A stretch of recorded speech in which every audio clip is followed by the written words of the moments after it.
A little girl was on the verge of tears, desperately needing to use the restroom, but a chalk line on the floor blocked her path, and despite hopping around, she couldn't cross it. In a moment of desperation, she quickly drew a path with her finger, erasing the chalk line that had been in her way, and regained her freedom of movement. Soon, the chalk path wound its way to the restroom, providing timely relief for the anxious little girl. The professionals at the Welfare Institute speculated that the little girl had possibly been abused since early childhood. When repeatedly asked about her hometown and her parents' identity, the little girl refused to reveal any information. The only thing they could confirm was that the Amy couple had encountered a little girl dressed in a knitted robe on their way home. The girl was wary of everything around her, but she trusted Amy, leaning in to whisper a few words in her ear. The expert quickly recorded this, but he was shocked to hear that the girl was speaking in German. How did she end up in Spain? In search of a breakthrough, the expert suggested that the couple temporarily take in the girl.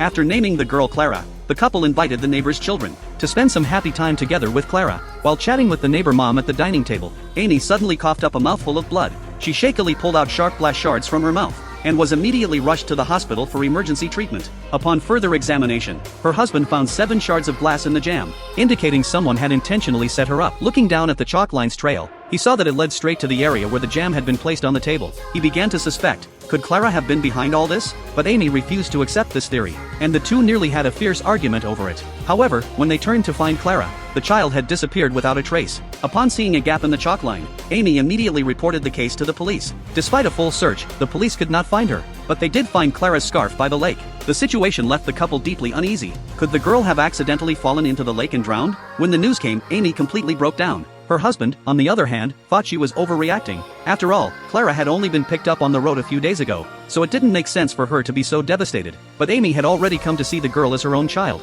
and this conflict led to an argument that caused them to part ways. The next day, a mysterious phone call came, and it was Clara's voice on the line. Amy quickly dragged her husband to the police station to report it. However, further investigation revealed that the call had actually been made from Amy's own phone, and it was a false alarm. Yet the criminal investigation officer sternly warned them to remain in town and be ready to cooperate with the investigation.